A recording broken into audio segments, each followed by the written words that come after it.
Hi folks, I'm making a video that I wish I wasn't making.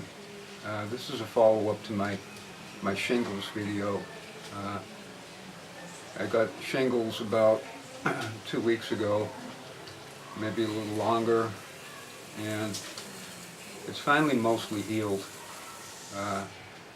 It's been pretty painful, and it's lasted a long time, a lot longer than I thought it would. But this really isn't about me. One of the things about shingles that I explained in my first video is it's a consequence of having had chickenpox. And I had chickenpox when I was a kid. And one of the things about having shingles is that you then become contagious and are able to spread chickenpox. Well, it happened. My wife got it. My wife got chickenpox. You know, I asked her before, when we finally figured out that this was shingles, if she'd ever had chickenpox, and she couldn't remember.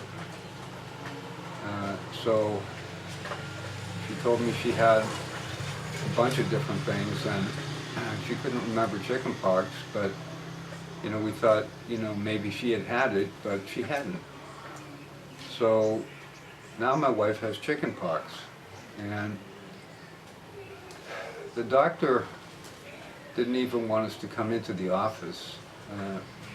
You know, my wife took some photographs of it, and unfortunately she's got a bunch of the rashes on her face, the spots, a bunch of it, and hopefully she won't have scarring on her face from that, because that would really be a bad thing.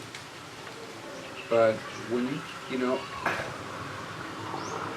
now, as part of my treatment, they gave me an ointment, an antiviral ointment, to put on my rash, and I could get most of it, but I couldn't get what was on my back.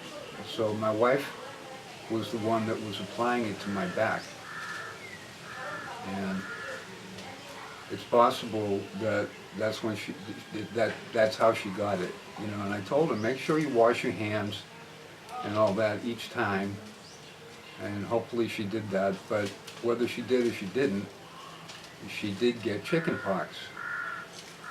Now, the medicine, I don't remember the name of the medicine that she got, but we were prescribed 2 medications. One was pretty cheap, and the other one was very expensive.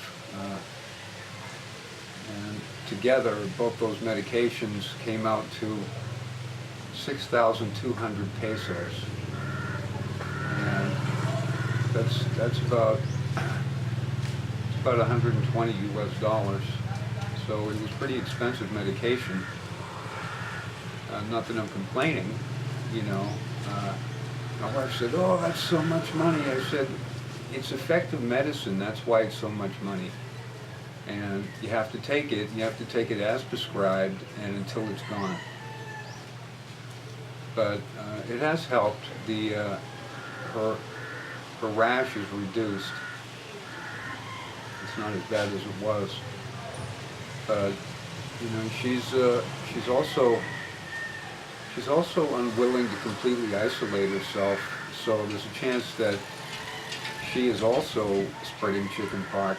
And you know, I really feel bad about it. I really do. I don't know what else I could have done.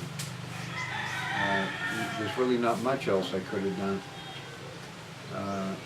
But I just wanted to warn people that when you have shingles, you are contagious to spread chickenpox to people.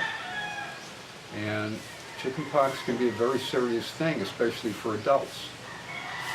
Not only can you get the chickenpox, but in some cases that are rare, that are rare, but still happen. It can lead to pneumonia, and it also can lead to encephalitis, which is swelling of the brain, and that's very serious.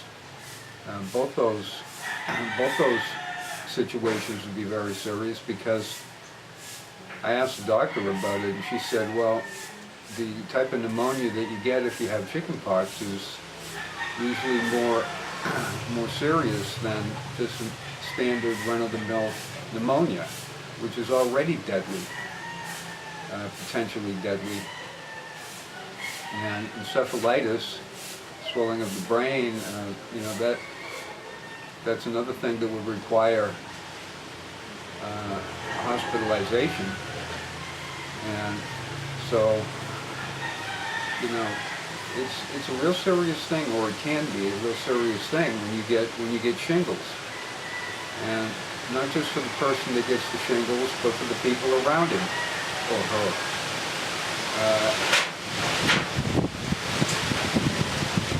Very windy all of a sudden.